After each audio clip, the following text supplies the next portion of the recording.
Bismillahirrahmanirrahim. Assalamualaikum warahmatullahi wabarakatuh.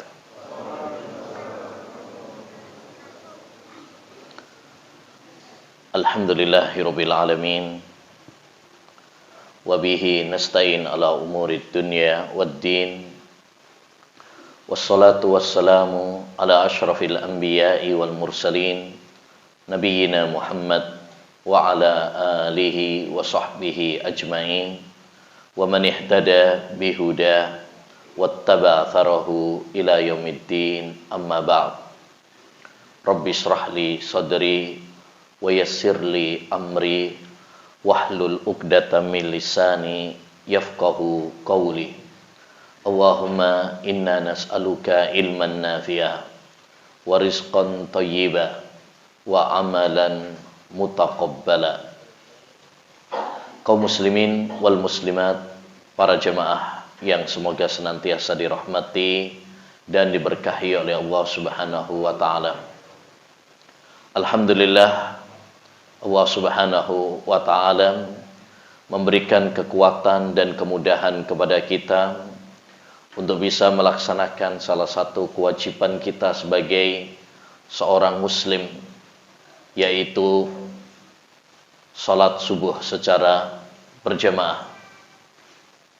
Mudah-mudahan kita semuanya termasuk bagian dari hadis Nabi Muhammad sallallahu alaihi wasallam, man shallal ghadata fi jamaah summa jalasa yadhkurullah hatta tatlu'a asy-syams summa shalla raka'atain illa kanat lahum ajrun ka ajri hajjatin wa umrah tamah.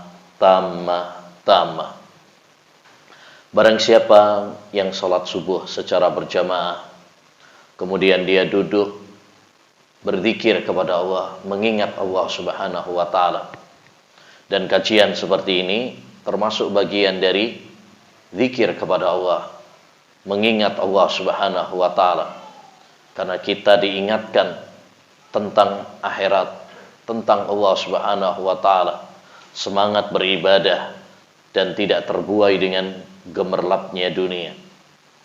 Barang siapa yang salat subuh secara berjamaah, kemudian dia duduk berzikir kepada Allah Subhanahu wa taala sampai terbitnya matahari, lalu setelah itu dia salat 2 rakaat, ini yang disebut dengan salat syuruk, awal waktu salat duha, maka dia akan mendapatkan pahala seperti pahala haji dan umrah, sempurna, dan sempurna. Ma'asyiral muslimin wal muslimat, rahimani wa rahimakumullah. Kita patut bersyukur karena kita diberi kesempatan oleh Allah Subhanahu wa taala bertemu dengan bulan suci Ramadan.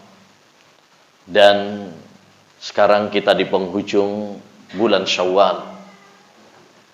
Sebelum kita mulai kajian ini, kita mengingatkan tentang tugas kita sebagai hamba Allah Subhanahu wa taala usai bulan Ramadan. Apa yang mesti kita lakukan usai bulan Ramadan ini? Ada beberapa hal yang perlu kita ingatkan sebagai tugas seorang muslim usai bulan Ramadan. Pertama adalah bersyukur kepada Allah Subhanahu wa taala.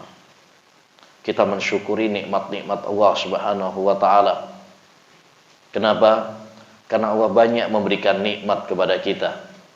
Di antaranya nikmat bertemu dengan bulan suci Ramadan.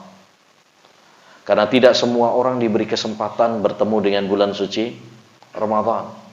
Betapa banyak saudara kita, kerabat kita, ya, yang tidak diberi kesempatan bertemu dengan bulan suci Ramadan. Tahun lalu mereka berpuasa, tarawih, hari raya bersama kita, namun mereka mendahului kita di Ramadan kali ini. Maka kewajiban bagi kita adalah bersyukur kepada Allah Subhanahu wa taala. Karena Dengan mensyukuri nikmat Allah Subhanahu wa taala, Allah akan menambahkan nikmatnya kepada kita. La in syakartum la azidannakum. Kalau kalian bersyukur, aku akan tambahkan nikmatku kepada kalian. Ya, makanya para ulama mengatakan qayyidu an-ni'ama bisyukri. Ikatlah nikmat-nikmat Allah itu dengan syukur. Karena kalau kita bersyukur, nikmat Allah Subhanahu wa taala akan langgeng, bahkan bertambah, berkembang. Namun ingat, syukur itu juga bukan hanya sekedar dengan mengucapkan alhamdulillah berarti sudah bersyukur. Tidak. Syukur itu kata para ulama dengan 3 hal. Yang pertama, syukur dengan hati. Yaitu kita meyakini bahwa semua nikmat semata-mata datangnya dari Allah saja. Wa ma bikum min ni'matin faminallah. Tidak ada satu nikmat pun yang kalian peroleh kecuali semata-mata datangnya dari Allah saja. Bukan karena kehebatan kita, bukan karena kejeniusan kita, bukan karena manajemen dan tim kita, tetapi karena anugerah Allah Subhanahu wa taala. Andaikan bukan karena kemudahan Allah, andaikan bukan karena kekuatan dari Allah Subhanahu wa taala, kita nggak akan bisa melakukannya. Makanya perhatikan, tatkala muadzin, orang yang adzan, mengatakan hayya 'alas shalah, hayya 'alal falah, kita yang dengar disuruh jawab la haula wala quwata illa billah. Tidak ada daya dan kekuatan kecuali dengan pertolongan Allah Subhanahu wa taala. Kenapa? Karena yang memudahkan kita bisa mendatangi masjid adalah Allah Subhanahu wa taala. Betapa banyak orang yang mendengar suara hayya 'alas shalah, bahkan kadang pinggirnya masjid, ya, tapi langkahnya terasa berat untuk datang ke masjid. Maka hendaknya bagi kita menyadari bahwa semua nikmat datangnya dari Allah. Yang memudahkan kita beramal saleh, beribadah hanya Allah. Yang kedua, syukur itu diwujudkan dengan lisan, yaitu kita memuji Allah Subhanahu wa taala, menyanjung Allah Subhanahu wa taala, menyebutkan kebaikan-kebaikan Allah Subhanahu wa taala dengan berucap alhamdulillah. Nabi SAW bersabda, afdalud dzikri la ilaha illallah wa afdalud du'ai alhamdulillah. Sebaik-baik zikir adalah kalimat tauhid la ilaha illallah. Tidak ada sesembahan yang berhak diibadahi kecuali Allah Subhanahu wa taala. Dan sebaik-baik doa adalah ucapan alhamdulillah. Segala puji bagi Allah Subhanahu wa taala. Makanya kita dianjurkan selesai makan mengucapkan alhamdulillah. Bangun tidur alhamdulillahilladzi ahyana ba'dama amatana. Memuji Allah Subhanahu wa taala. Ketika kita bersin alhamdulillah. Karena bersin itu nikmat. Bangun tidur itu nikmat. Kita bisa makan itu juga nikmat dari Allah Subhanahu wa taala. Maka jangan lupa untuk senantiasa bersyukur dengan lisan-lisan kita. Dan yang ketiga, syukur itu adalah dengan anggota badan kita. Artinya, kita gunakan nikmat-nikmat Allah Subhanahu wa taala dalam rangka untuk mendekatkan diri kita kepada Allah. Kalau kita diberi harta, kita gunakan harta kita, kita belanjakan di jalan Allah. Untuk bangun masjid, untuk bantu orang, para fakir, miskin, dan lain sebagainya. Kalau kita diberi kesehatan, gunakan kesehatan kita untuk ibadah kepada Allah. Kalau kita diberi ilmu, gunakan ilmu kita untuk ibadah kepada Allah Subhanahu wa taala. Jangan sampai nikmat-nikmat yang telah Allah titipkan kepada kita justru membuat kita lalai jauh dari Allah Subhanahu wa taala. Manakala nikmat tersebut ya tidak kita manfaatkan dengan sebaik-baiknya, justru membuat kita lalai dari Allah Subhanahu wa taala, maka sebuah nikmat akan berubah menjadi petaka dan bencana. Kullu nikmatin la tuqarribu ila Allah fahiya nikmah. Setiap nikmat yang tidak mendekatkan dirimu kepada Allah Subhanahu wa taala, maka itu adalah petaka, bencana. Ya. Jadi ini poin yang pertama, kita semuanya wajib bersyukur kepada Allah Subhanahu wa taala. Yang kedua, ma'asyiral muslimin, hendaknya bagi kita untuk memperbanyak doa dan istighfar kepada Allah Subhanahu wa taala usai Ramadan ini. Perbanyak doa agar Allah Subhanahu wa taala menerima amal ibadah kita yang sedikit di bulan Ramadan. Karena kita tidak pernah tahu apakah amal kita diterima atau enggak. Makanya dulu para sahabat usai bulan Ramadan, usai sholat Idul Fitri, mereka saling mendoakan apa? Taqabbalallahu minna wa minkum. Semoga Allah SWT menerima amal ibadah kita semuanya. Karena kita nggak bisa memastikan amal kita pasti diterima, nggak bisa. Kita nggak tahu, ya, karena tidak semua amal yang kita lakukan mesti diterima. Bisa jadi tidak diterima karena nggak ikhlas, bisa jadi nggak diterima karena nggak sesuai dengan tuntunan Rasulullah Sallallahu Alaihi Wasallam. Makanya Nabi Ibrahim dan Nabi Ismail tatkala selesai bangun Ka'bah Baitullah, ya, diceritakan oleh Allah dalam Al-Qur'an di surat Al-Baqarah, wa idh yarfa'u Ibrahimul qawa'ida minal baiti wa Ismail Rabbana taqabbal minna innaka antas samiul alim. Ingatlah tatkala Nabi Ibrahim dan Nabi Ismail, ya, mengangkat pondasi Ka'bah, yakni untuk bangun Ka'bah. Dia mengangkat pondasi-pondasinya untuk bangun Ka'bah. Selesai membangun, mereka mengatakan, ya Allah, terimalah amal ibadah kami. Bayangkan Nabi Ibrahim saja, Nabi Ismail saja, orang yang paling dicintai oleh Allah Subhanahu wa taala. Bahkan Nabi Ibrahim digelari dengan Khalilullah, orang yang paling dicintai oleh Allah. Itu tingkatan cinta yang paling tinggi. Sekalipun demikian, dia nggak menjamin amalnya diterima. Dia memohon kepada Allah SWT agar amalnya diterima. Ya, kalau Nabi Ibrahim saja memohon kepada Allah SWT, tidak menjamin amalnya diterima. Lantas bagaimana dengan kita?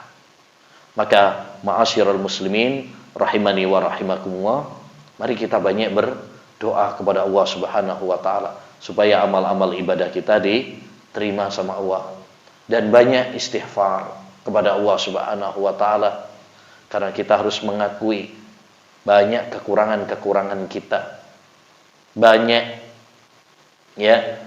kehilafan-kehilafan, kesalahan yang kita lakukan. Makanya usai sholat pun Rasulullah mengajarkan kita untuk apa? Istighfar. Habis sholat tuh, selesai salam, astaghfirullah. Di penghujung bulan Ramadan, di akhir-akhir Ramadan, Ibunda Aisyah bertanya kepada Rasulullah SAW, wahai Rasulullah, apa yang harus aku katakan jika aku mendapati malam Lailatul Qadar? Dan Lailatul Qadar di akhir-akhir Ramadan. Maka Nabi SAW mengatakan, Kuli, katakanlah wahai Aisyah, Allahumma innaka afuwan tuhibbul afwa fa'fu anni. Ya Allah, Engkau adalah pemaaf, mencintai maaf, maka maafkanlah aku. Ya. Demikian juga usai kita pengajian, majelis ilmu, kita dianjurkan membaca doa kafaratul majlis yang isinya apa? Subhanakallahumma wa bihamdika asyhadu an la ilaha illa anta astaghfiruka. Ya, bayangkan habis sholat, habis puasa, habis majelis ilmu, kita senantiasa dianjurkan untuk istighfar kepada Allah Subhanahu wa taala. Karena istighfar itu umum. Beda dengan taubat. Kalau taubat itu habis melakukan dosa. Tapi kalau istighfar kepada Allah Subhanahu wa taala itu lebih umum. Baik setelah melakukan dosa ataupun setelah melakukan amal soleh, kita dianjurkan untuk senantiasa memohon ampun kepada Allah. Karena mukmin yang sejati, mereka walaupun melakukan amal-amal kebajikan, mereka merasa bahwa amalnya masih sedikit, amalnya masih banyak kekurangannya, sehingga dia memohon ampun kepada Allah Subhanahu wa taala. Dan yang ketiga, yang paling penting usai bulan Ramadan ini adalah bagaimana kita menjaga keistiqomahan kita, agar kita tetap di jalan ibadah kepada Allah Subhanahu wa taala. Ya. Dan ini ma'asyiral muslimin rahimani wa rahimakumullah, hal yang paling pokok, hal yang paling penting usai bulan Ramadan. Karena ibadah kepada Allah Subhanahu wa taala bukan hanya di bulan Ramadan saja. Ramadan hanyalah salah satu bagian dari waktu yang Allah SWT berikan kepada kita untuk beribadah. Tapi bukan berarti selesainya Ramadan, selesai juga ibadah. Selesainya ibadah kapan? Selesainya jatah umur kita di dunia. Wa'bud rabbak hatta ya'tiyakal yaqin. Allah berfirman dalam surat Al-Hijr ayat 99, dan beribadalah kamu kepada Allah Subhanahu wa taala sampai al-yaqin datang kepadamu. Al-yaqin yakni al-maut, kematian. Sampai kematian mendatangimu, ajal mendatangimu. Maka jangan sampai kita menjadi hamba-hamba yang hanya mengenal Allah di bulan Ramadan saja. Tapi mari kita mengenal Allah Subhanahu wa taala selama nafas masih ada. Selama Allah Subhanahu wa taala masih memberikan kesempatan kepada kita. Karena memang kita diciptakan oleh Allah untuk beribadah kepadanya. Allah berfirman dalam surat Adz-Dzariyat ayat 56, "Wa ma khalaqtul jinna wal insa illa liya'budun." Tidaklah saya ciptakan jin dan manusia kecuali agar mereka beribadah kepadaku. Termasuk ma'asyiral muslimin, hal yang harus kita jaga keistiqomahannya adalah menuntut ilmu. Ya, ngaji ilmu agama. Karena ngaji ilmu agama ini termasuk bagian dari ibadah kepada Allah Subhanahu wa taala. Makanya menuntut ilmu itu sampai kapan? Sampai mati. Kata Imam Ahmad, ma'al mihbarah ilal maqbarah. Bersama tinta, yakni menulis, mencatat, kita menuntut ilmu ilal maqbarah, sampai ke liang kubur. Artinya kita diwajibkan oleh Allah Subhanahu wa taala untuk terus ngaji ilmu agama ini sampai kita mati. Ya. Kenapa?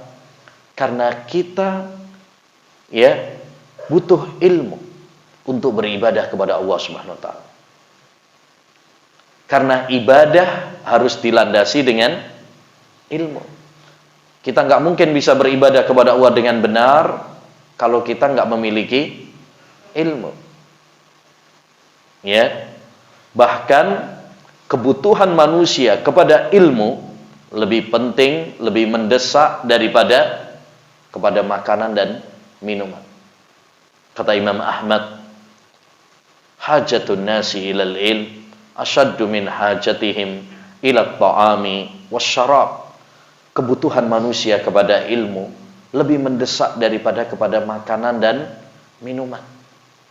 Ya, kalau makan dan minum bisa menyehatkan badan kita, maka ilmu bisa menyehatkan jiwa kita, hati kita.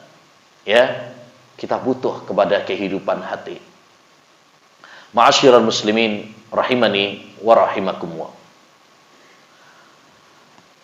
Di antara hal yang perlu selalu kita ingatkan ya adalah apa yang akan menjadi tema pembahasan kita pada kesempatan yang berbarokah ini, yaitu ya tentang kematian.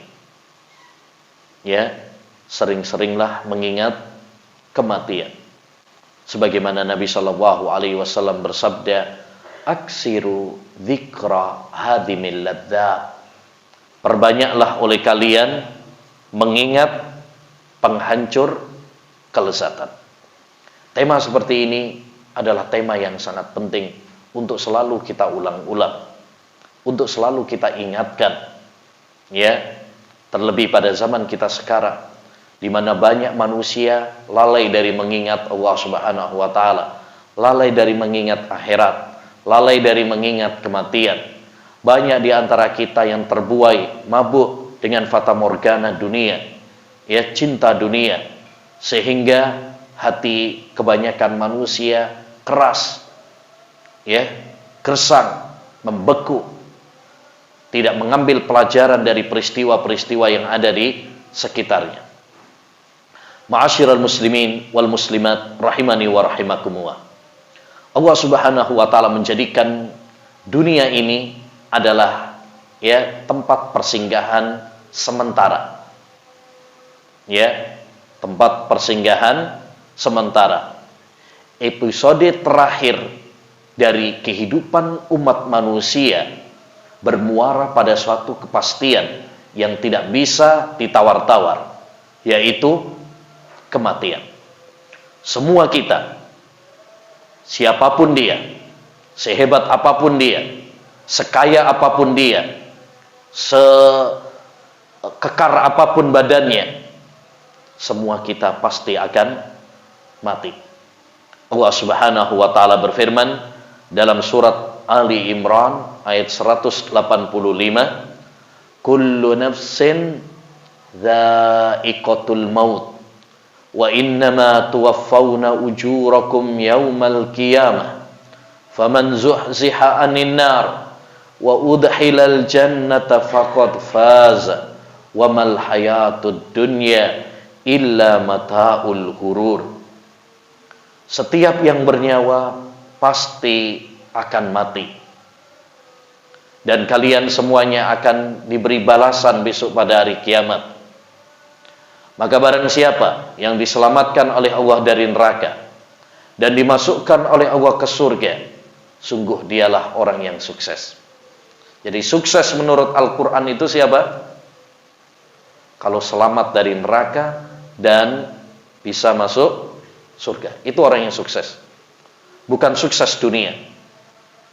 Ya, banyak orang menganggap sukses itu kalau sukses apa? Dunia. Kalau udah punya jabatan, kalau punya pekerjaan yang mapan, kalau udah punya ya mobil, sudah punya ya rumah yang mewah, itu baru disebut sukses. Ya, udah jadi orang. Sebelumnya enggak berarti. Nah, banyak orang menganggap sukses itu adalah sukses dunia. Padahal menurut Al-Quran tidak. Sukses menurut Al-Quran adalah kalau kita sukses di akhirat. Enggak ada artinya kita sukses di dunia ini kalau sejengkal tanah pun kita tidak memilikinya di surga nanti. Padahal surga luasnya seluas ya langit dan bumi. Ya, maka ma'asyiral muslimin, ingatlah bahwa kematian pasti menjemput setiap orang yang hidup. Baik yang tua maupun yang muda. Baik pria maupun wanita. Baik miskin maupun kaya. Semuanya akan ditatangi oleh kematian. Mau atau tidak mau.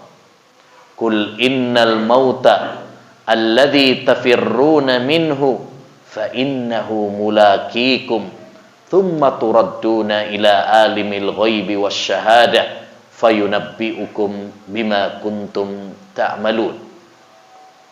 Kata Allah Subhanahu wa taala dalam surat Al-Jum'ah ayat 8, katakanlah sesungguhnya kematian yang kalian lari darinya. Yani manusia semuanya nggak pengen mati sebenarnya. Makanya kalau ada bencana kabur, ya kita semuanya lari dari kematian.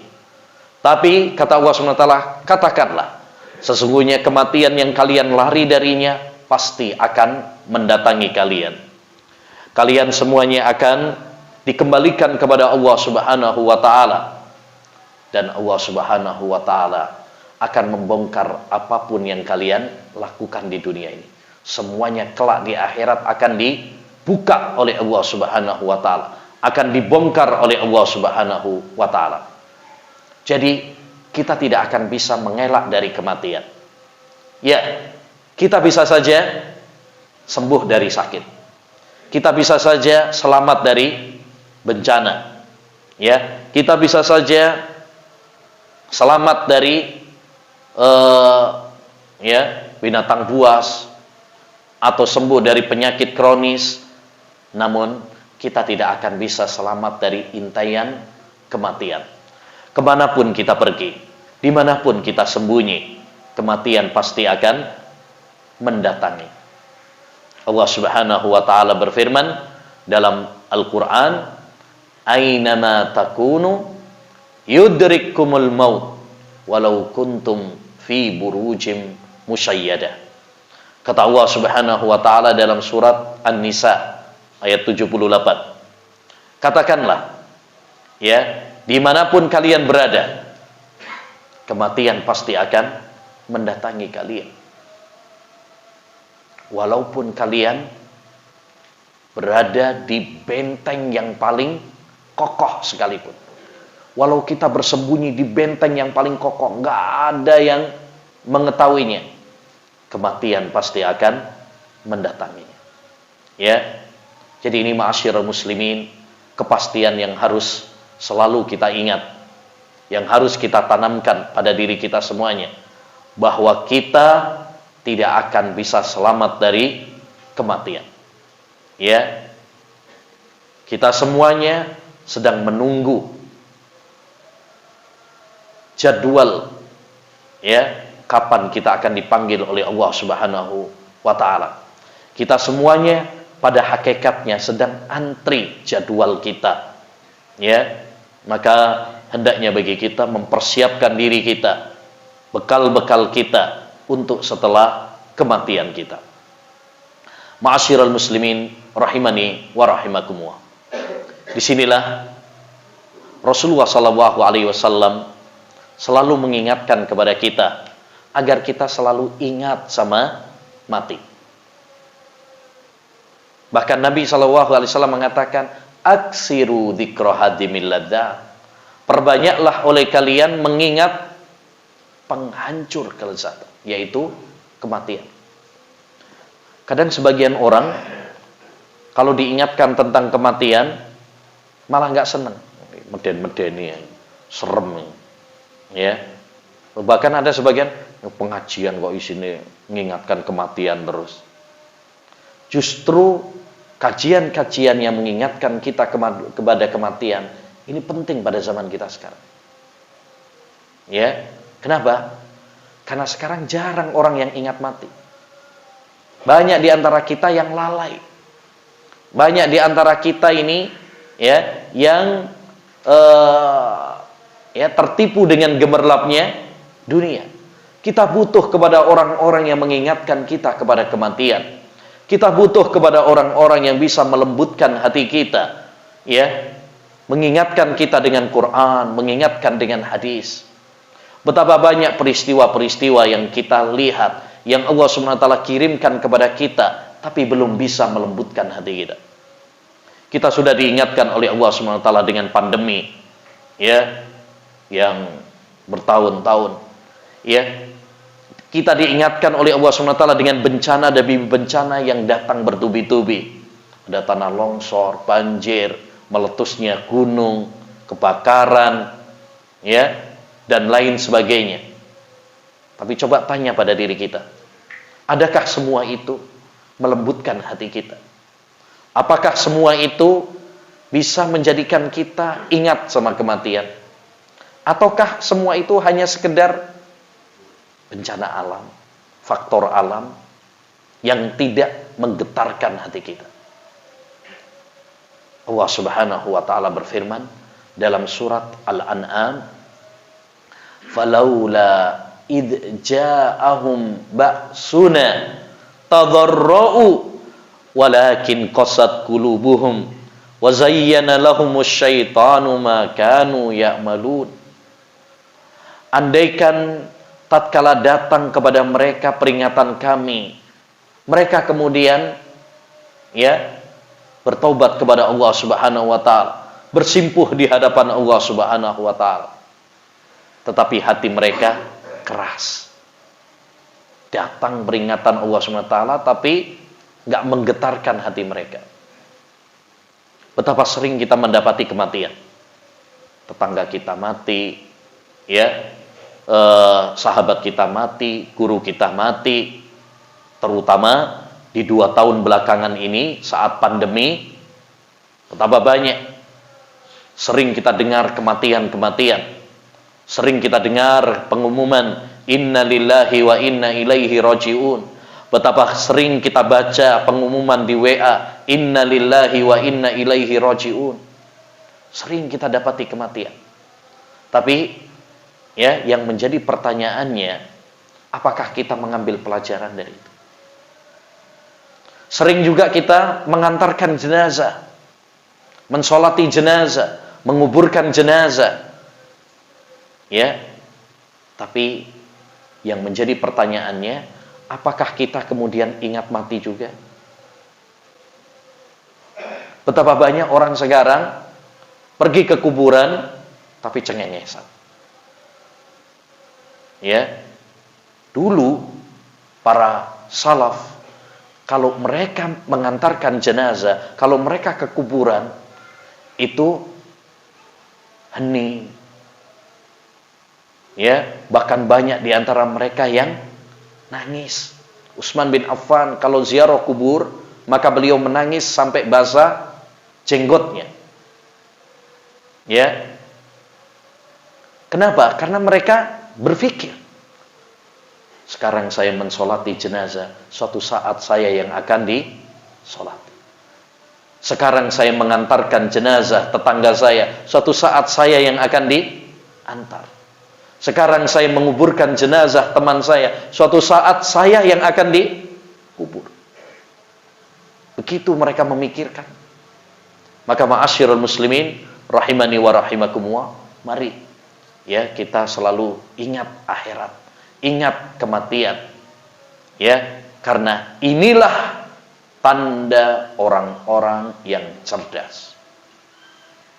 Tanda orang yang cerdas manakala dia ingat akhirat, ingat kematian, dan bersungguh-sungguh mempersiapkan bekal untuk setelah kematian. Dalam riwayat Imam Ibnu Majah dan hadis ini sahih, Rasulullah sallallahu alaihi wasallam pernah ditanya, "Ya Rasulullah, ayyul mu'minina aqyas?" Wahai Rasulullah sallallahu alaihi wasallam, siapakah orang beriman yang paling cerdas itu? Orang beriman yang paling cerdas itu siapa, wahai Nabi? Apakah yang gelarnya mentereng? Apakah yang sekolahnya sampai ke luar negeri? Apakah yang ijazahnya sampai S1, S2, S3 dan sebagainya? Enggak. Nabi sallallahu alaihi wasallam menjawab apa? Orang yang paling cerdas, orang mukmin yang paling cerdas adalah aktsaruhum dzikran lil mauti wa ahsanuhum isti'dadan lima ba'da. Orang mukmin yang paling cerdas adalah orang yang sering mengingat kematian dan mempersiapkan bekal untuk setelah kematian. Ini orang mukmin yang cerdas. Walaupun mungkin SD saja nggak lulus, tapi kalau dia sering mengingat kematian dan dia rajin beribadah, beramal saleh sebagai bekal untuk setelah kematian, ini orang yang cerdas. Walaupun sekolahnya tinggi, gelarnya berjubel, tapi kalau dia tidak pernah ingat akhirat, tidak pernah ingat kematian, dia tidak mempersiapkan bekal untuk setelah kematian, berarti dia adalah orang yang paling bodoh di dunia. Masalahnya bukan gelar, masalahnya bukan sekolah, tapi bagaimana kita mempersiapkan bekal kita untuk setelah kematian kita. Ma'asyiral muslimin rahimani wa rahimakumullah. Apa manfaat kalau kita ini mengingat kematian? Kenapa Rasulullah SAW menganjurkan kepada kita untuk sering mengingat kematian? Di balik mengingat kematian ada beberapa faedah yang diinginkan. Yang pertama, dengan kita mengingat kematian, maka kita akan termotivasi untuk beribadah, beramal saleh, taat kepada perintah-perintah Allah, dan menjauhi larangan-larangan Allah Subhanahu wa ta'ala. Kita persiapkan bekal kita, karena kita sadar bahwa amal kita masih sedikit, bekal kita masih dikit. Allah Subhanahu wa ta'ala berfirman di akhir surat Al-Kahfi, "Faman kana yarju liqa'a rabbih falyamal amalan salihah wala yusyrik bi ibadati rabbih ahada." Barang siapa yang mengharapkan perjumpaan dengan Rabb-nya, maka hendaknya dia beramal saleh. Bukan cuma menghayal toh, bukan cuma melamun toh, tapi hendaknya dia beramal saleh. Persiapan. Kalau kita ingat bahwasanya kita akan mati, maka persiapkan bekal kita dengan amal saleh, dengan ibadah kepada Allah Subhanahu wa ta'ala. Kita jadi semangat karena kita sadar bahwa bekal kita masih sedikit. Coba tanya pada diri kita, andai saja malaikat maut mencabut nyawa kita sekarang, apakah kita sudah siap? Pasti banyak di antara kita yang bilang apa? Belum siap. Dosane akeh. Amalnya masih apa? Sedikit. Kalau begitu, maka mari kita persiapkan amal-amal soleh kita, bekal kita. Kita perbaiki ibadah-ibadah kita. Sholat misalkan, kalau kita sadar bahwa kita akan mati, maka kita akan memperbaiki sholat kita. Kita akan lebih khusyuk, lebih tumaknina, lebih menghadirkan hati kita. Makanya Nabi mengatakan, "Sholli sholata muwaddi'in." Sholatlah seperti orang yang sholat pamitan. Orang yang pamitan itu bagaimana? Mungkin dia nggak tahu dia bisa sholat lagi apa enggak. Maka dia akan memperbaiki sholatnya. Ya Allah, mungkin ini sholat terakhir saya. Mungkin setelah ini saya nggak bisa lagi ruku sujud kepadamu. Akhirnya dia berusaha memperbaiki sholatnya. Ini yang pertama. Jadi dengan mengingat kematian, kita akan berusaha untuk berlomba-lomba di dalam kebajikan, berusaha mempersiapkan bekal kita, berusaha memperbaiki amal kita. Yang kedua, di antara manfaat mengingat kematian adalah kita segera bertaubat kepada Allah Subhanahu wa taala. Nggak pakai nunda-nunda, nanti, ntar, ya, ntar aja kalau udah tua. Sekarang mumpung masih muda, dia enak-enak no dhisik. Sampai ada yang bilang apa itu?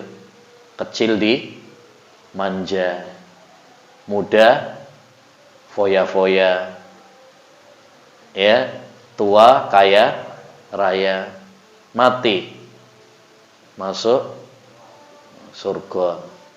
Enak ya. Ini namanya menghayal. Ini namanya menghayal. Kenapa? Karena kita nggak ada jaminan bahwa umur kita sampai tua. Siapa yang menjamin umur kita sampai tua? Di kuburan nggak ada tulisannya khusus yang sudah tua. Nggak ada. Betapa banyak anak-anak muda keluar dari rumah pakai sepeda motor ninja dengan sombongnya, pulang tinggal nama. Apalagi kalau pas liburan-liburan, banyak yang kecelakaan, banyak yang meninggal.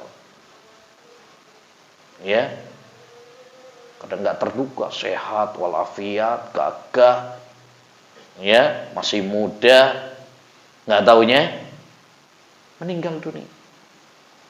Maka kita tidak boleh terbuai, karena kita nggak pernah tahu kapan kita akan mati, kapan malaikat maut akan menjemput kita, mencabut nyawa kita, menghentikan nafas kita.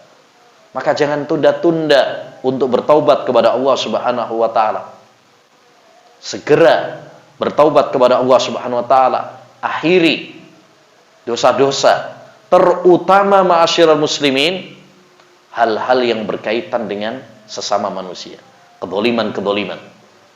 Ittaqud dzulma fa inna dzulma dzulumatun yaumal qiyamah. Hati-hati kalian dari perbuatan zalim, karena perbuatan zalim itu adalah kegelapan-kegelapan besok pada hari kiamat.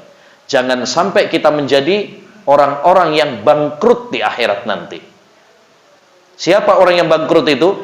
Disebutkan di dalam hadis, al-muflisu, ya, orang yang bangkrut itu pernah ditanyakan kepada Nabi, siapa orang yang bangkrut itu? Para sahabat mengatakan, bangkrut itu orang yang nggak punya dinar, dirham, nggak punya duit, wahai Nabi.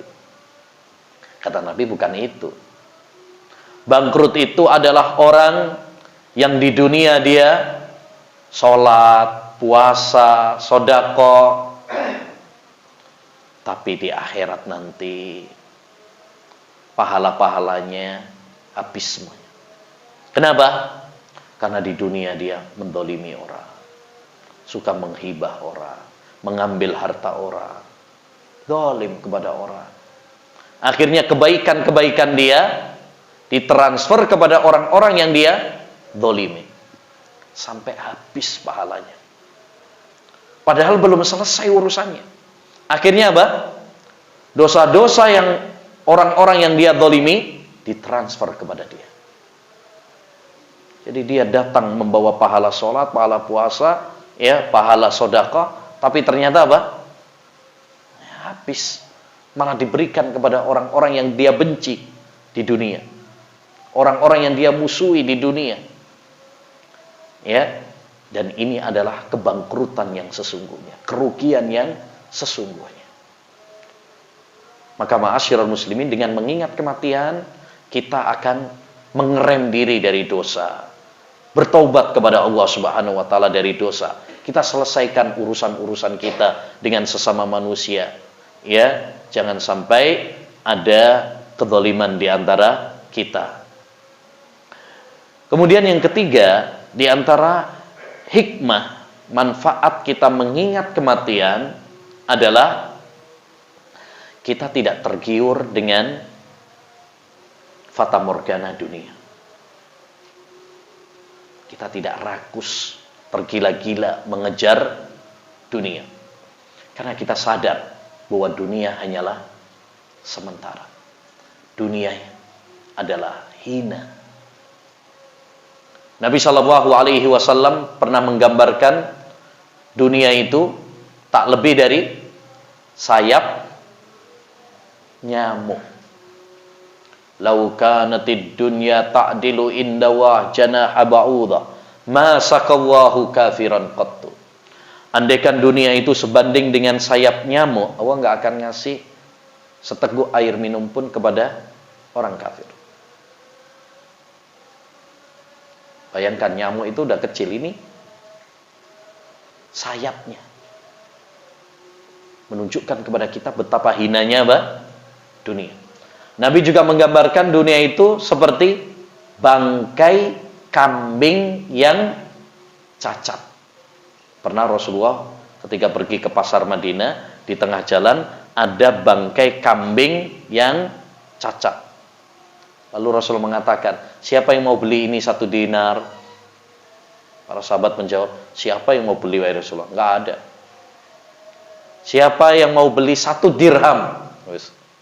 Banting harga. Ya, kata para sahabat, dikasih gratis saja nggak bakalan ada yang mau, apalagi disuruh beli. Orang bangkai siapa yang mau? Ya, lalu Nabi mengatakan, sesungguhnya dunia di sisi Allah lebih hina daripada bangkai kambing ini di mata kalian. Kalau bangkai kambing ini begitu hina di mata kalian, nggak ada yang mau, semuanya jijik, digratisin juga nggak mau, ya, begitulah hinanya dunia di sisi Allah Subhanahu wa Ta'ala. Dan dunia ini sementara. Sebanyak apapun harta yang kita kumpulkan, pasti suatu saat kita akan tinggalkan, akan kita ceraikan. Nabi SAW mengatakan, innamat ama ibni Adam ju'ila mathalan lid dunya wa in qazzahu wa mallahahu fandur madza yasiru. Sesungguhnya apa yang dimakan oleh anak Adam itu adalah permisalan dunia. Seenak apapun makanan yang dia makan, perhatikanlah, toh nanti akhirnya jadinya apa? Coba, makanan apa paling enak? Apa? Soto? Koyo iki soto iki, kate mangan soto iki ya. Ya. Yes. Soto, rawon, ya. Taib. Coba kita pikirkan. Seenak apapun makanan yang kita makan, ya, toh nanti jadinya juga apa? Jadinya apa? Kotoran. Yang akan kita buang. Begitulah dunia. Dunia yang kita kejar mati-matian. Banting tulang, sampai remek kabeh tulangnya. Ya, peras keringat, toh nanti jadinya juga akan kita tinggalkan. Oleh karenanya, ma'asyiral muslimin, ya, salah satu hikmah kita mengingat kematian adalah kita nggak tergila-gila dengan dunia. Kita akan menjadi orang-orang yang qanaah, merasa cukup, bersyukur dengan apa yang telah Allah SWT berikan kepada kita. Bukan orang-orang yang tamak, rakus kepada dunia. Ingat, sifat manusia itu adalah tamak, kurang terus dengan dunia itu.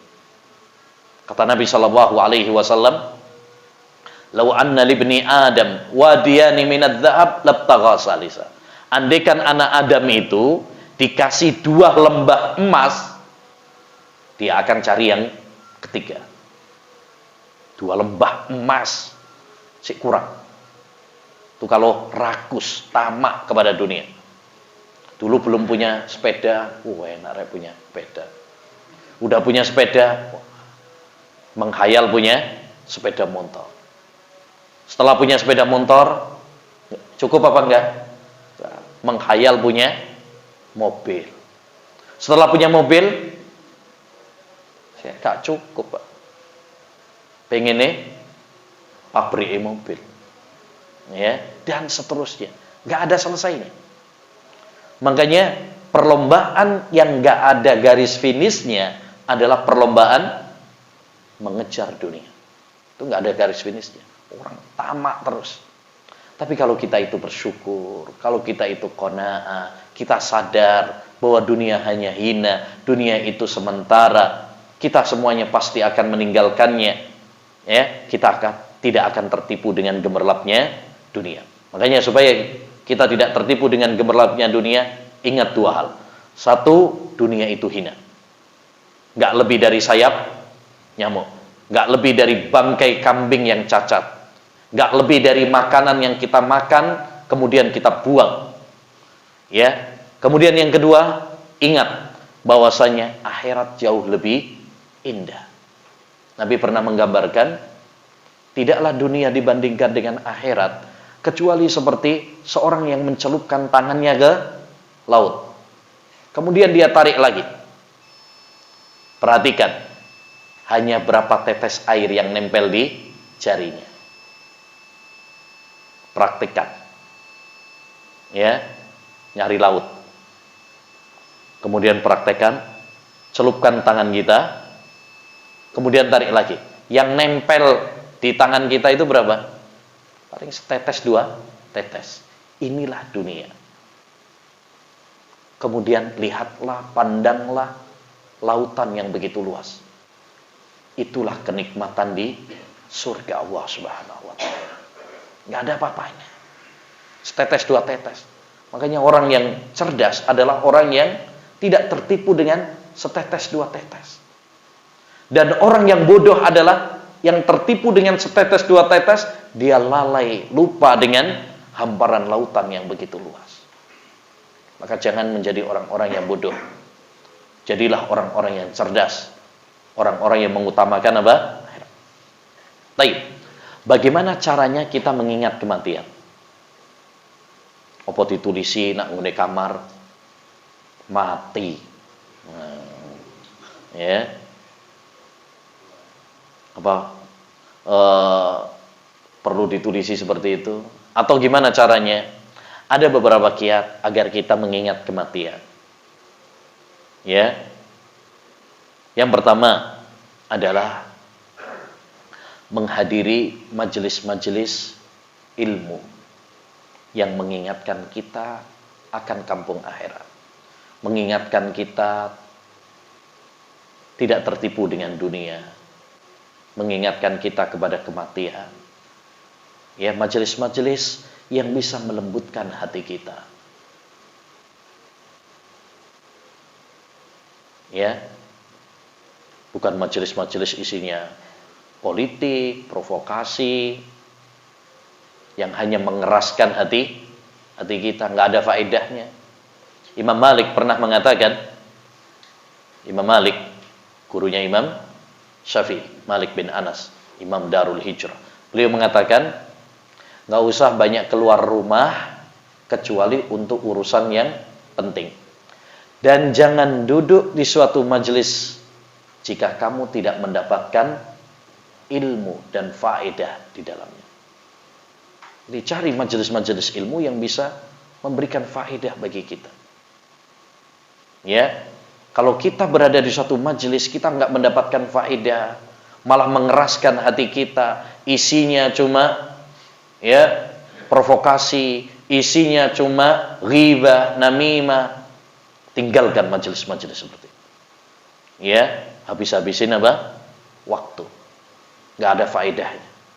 Cari majelis-majelis ilmu yang bisa mendekatkan diri kita kepada Allah, yang bisa melembutkan hati kita, meningkatkan iman kita, menambah ilmu yang bermanfaat bagi kita. Ya. Ada salah seorang muridnya, Hasan Al-Basri, pernah mengatakan, 23 tahun saya belajar bersama Hasan Al-Basri. 23 tahun. Ya, belajarnya ulama dulu itu nggak kaleng-kaleng.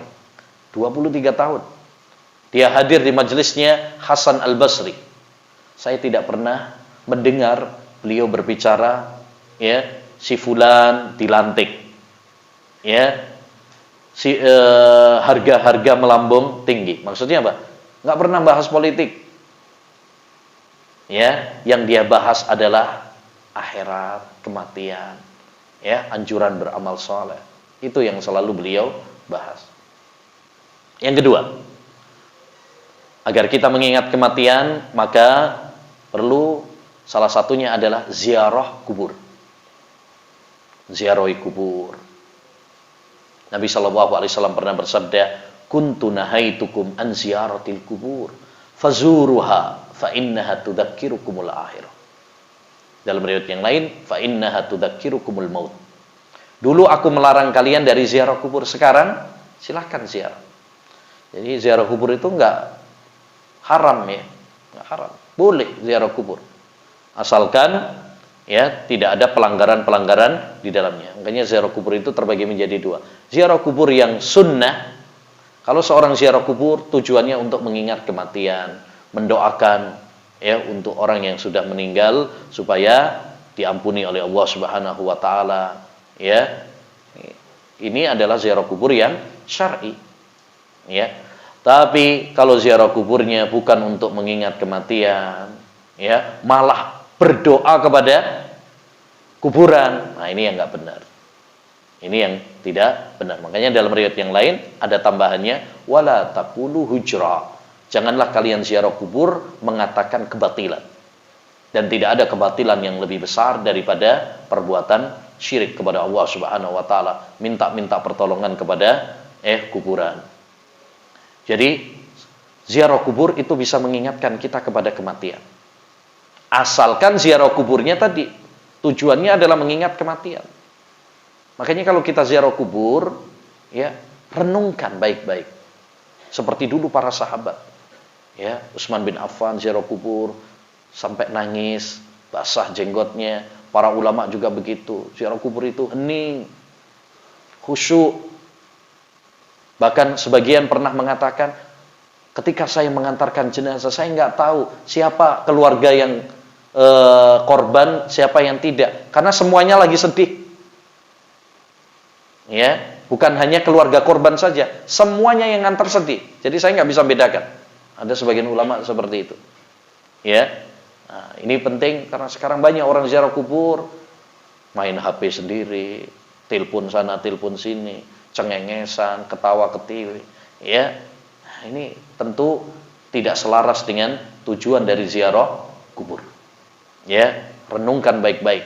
Sekarang kita ziarah kubur, sekarang kita yang menguburkan, suatu saat kita yang akan dikubur. Ya, suatu saat kita yang akan diangkat oleh tetangga-tetangga kita. Suatu saat kita yang akan dipendam. Ya. Nah, yang ketiga juga di antara kiat agar kita mengingat kematian, ya, hendaknya kita ikut ya menyaksikan jenazah, perawatan jenazah. Itu bagus tuh. Ya. Kalau ada ikhwan-ikhwan kita belajar tentang perawatan jenazah, ya, mengkafaninya, memandikannya. Salah satu tujuannya, satu, kita dapat pahala. Karena kita membantu, itu hak seorang muslim terhadap muslim yang lain. Apalagi kita bisa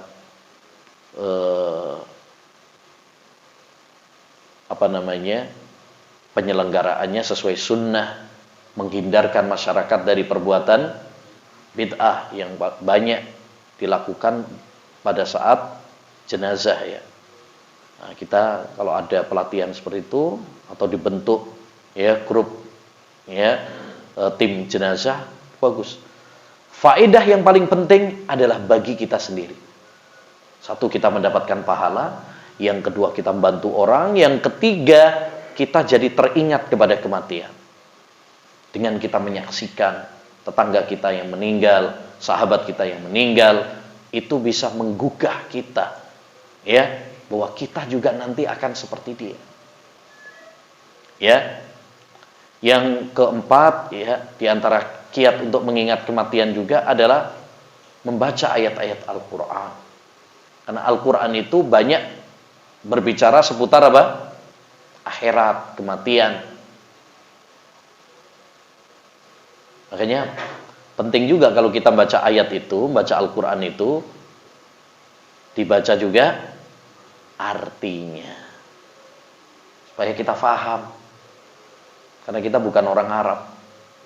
Ya, dibaca juga apa? Artinya supaya kita ngerti. Ini lagi bahas apa ini? Ya. Nah, yang terakhir, ma'asyiral muslimin rahimani wa rahimakumullah. Apa yang perlu kita persiapkan untuk setelah kematian? Kita semuanya sadar bahwa kita semuanya di dunia ini hanyalah apa? Sementara. Kita semuanya pasti akan mati. Nabi bersabda, "Mali walid dunya, ma ana fid dunya illa qarakibin istadalla tahta syajaratin summa raha anha wa taraka." Apa peduliku dengan dunia? Tidaklah saya di dunia ini melainkan seperti seorang pengembara, orang yang melakukan perjalanan, yang singgah di bawah pohon. Kalau udah selesai istirahatnya, transitnya, dia akan meninggalkan pohon tersebut.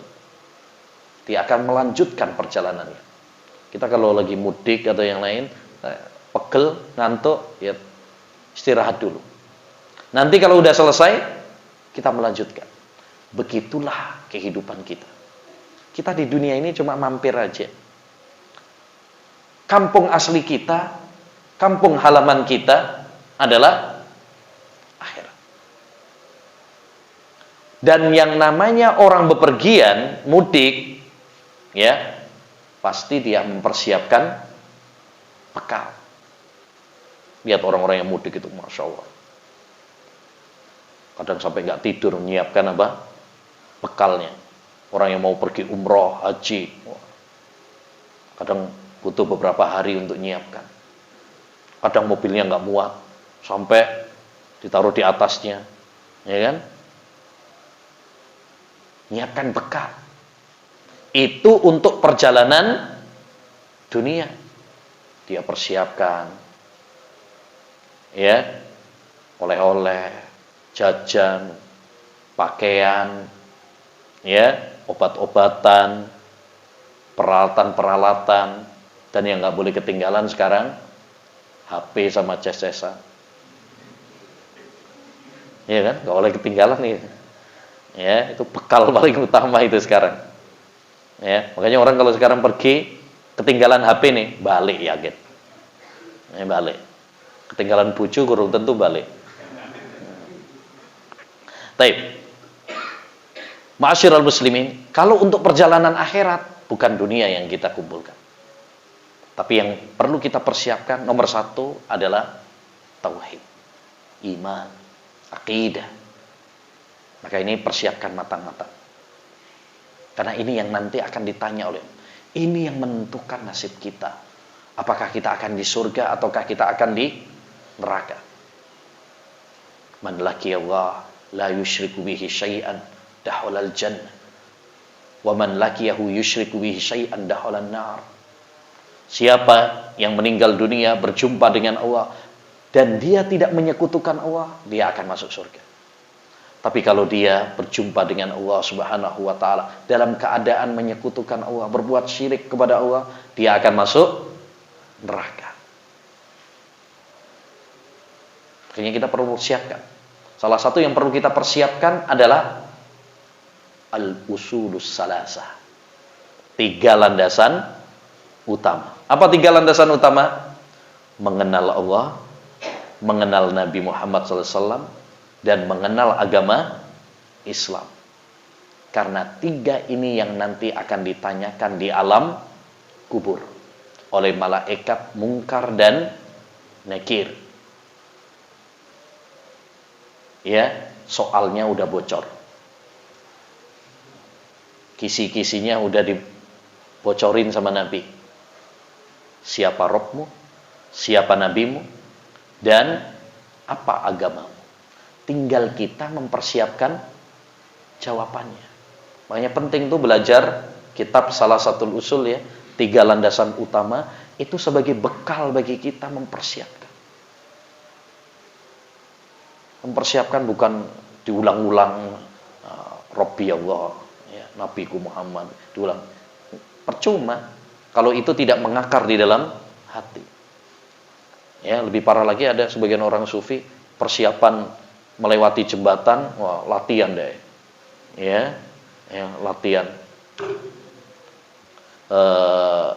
Apa ini?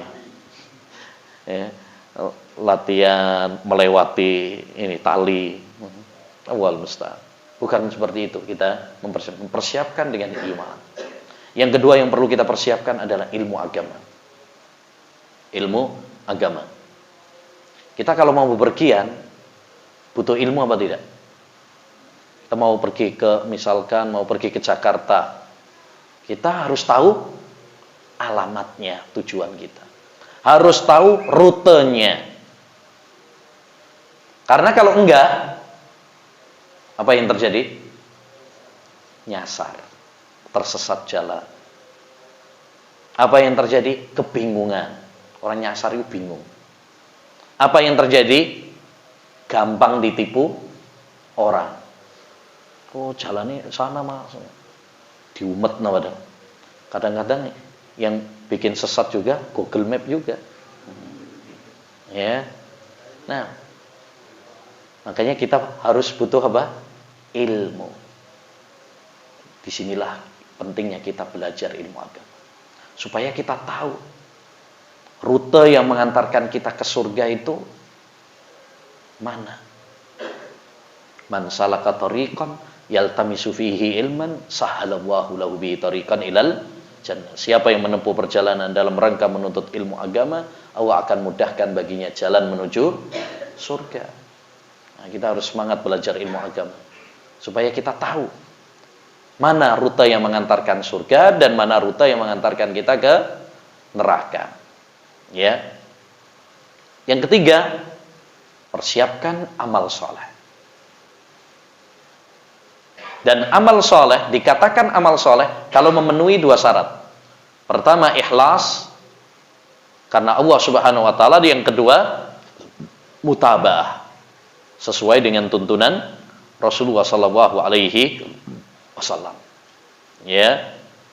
Makanya dalam surat Al-Mulk ya, Allah mengatakan apa? Alladzi khalaqal mauta wal haya liyabluwakum ayyukum ahsanu amala. Allah ingin menguji kalian siapa yang paling baik amalnya. Paling baik itu apa? Yang itu yang ikhlas dan sesuai dengan tuntunan Rasulullah SAW. Maka kita harus semangat beribadah kepada Allah, beramal saleh. Ya, terutama yang wajib-wajib. Salat 5 waktu, puasa Ramadan, ya, dan lain sebagainya. Dan jangan pernah meremehkan amal kebajikan sekecil apapun. Apa yang kita bisa lakukan, lakukan. Ya, walaupun itu kecil, walaupun itu sederhana, jangan menganggap ya rendah. Karena semuanya akan ada totalannya. Semuanya akan ada balasannya. Faman ya'mal misqala dzarratin khairan yarah. Siapa yang melakukan amal kebajikan sekecil apapun itu, dia akan melihat balasannya. Bukankah Nabi SAW pernah menceritakan ada seorang pelacur di zaman Bani Israel yang diampuni dosa-dosanya oleh Allah hanya gara-gara apa?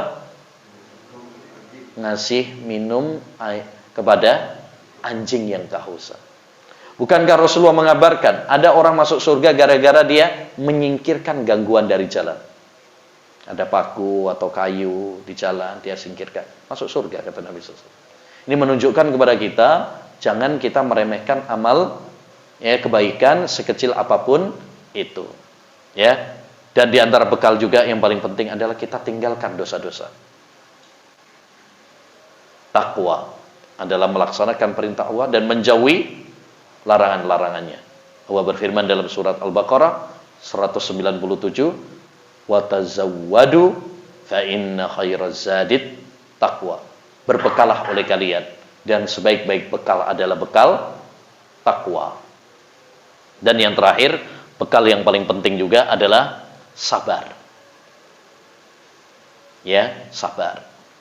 Hidup ini tidak selalu mulus yang kita inginkan. Terkadang ada ujian, cobaan di tengah kehidupan ini. maka kita harus menghadapinya dengan sabar. Kita harus punya 2 kunci kebahagiaan. Kalau kita memiliki 2 kunci ini, hidup kita akan bahagia. Pertama, syukur ketika kita mendapatkan nikmat.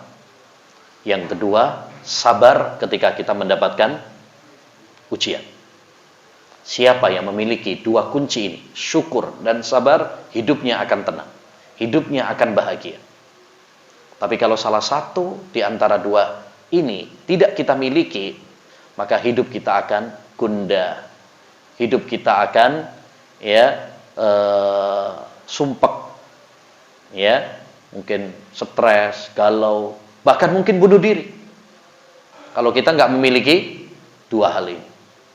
Maka miliki 2 hal ini. Nabi SAW mengatakan, ajaban li amril mu'min. Sungguh indah urusan orang yang beriman. Inna amrahu kullahu khair. Semua urusannya apa? Baik baginya.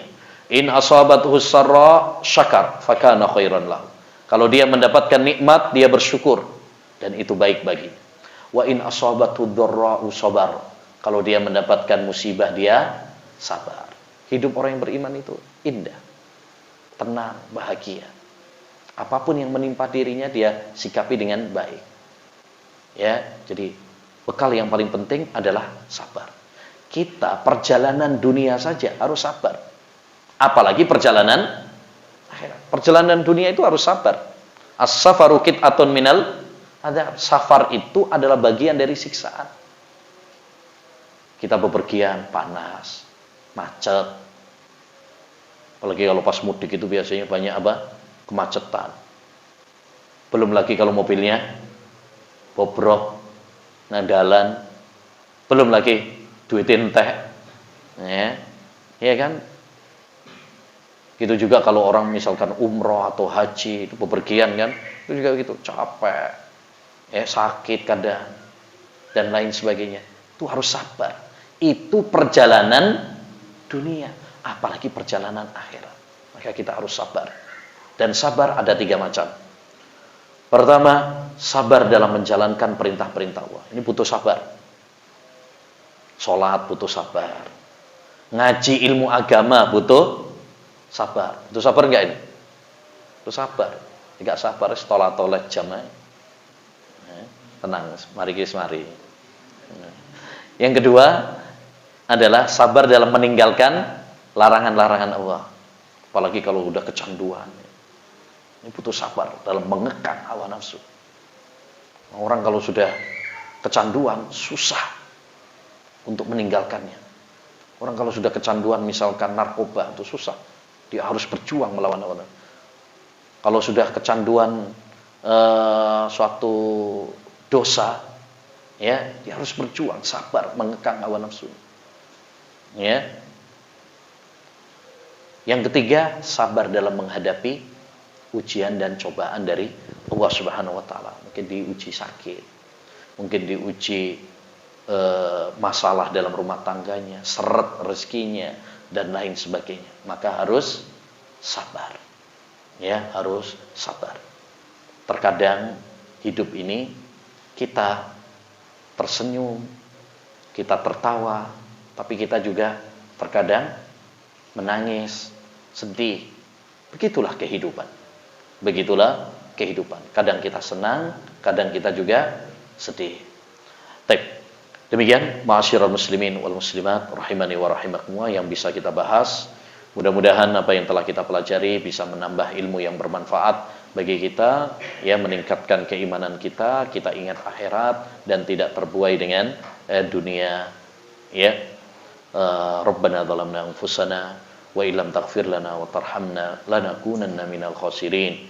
Rabbana hab lana min azwajina wa dhurriyyatina qurrata a'yun waj'alna lil muttaqina imama. Rabbana atina fid dunya hasanah wa fil akhirati hasanah wa qina adzaban nar. Allahumma inna nas'aluka ilman nafi'ah wa rizqan thayyiban wa amalan mutaqabbala. Allahumma inna nas'aluka ilman nafi'ah wa rizqan thayyiban wa amalan mutaqabbala. Allahumma hdina, Allahumma arhamna, Allahumma afina, Allahumma ighfirna, Allahumma rzuqna.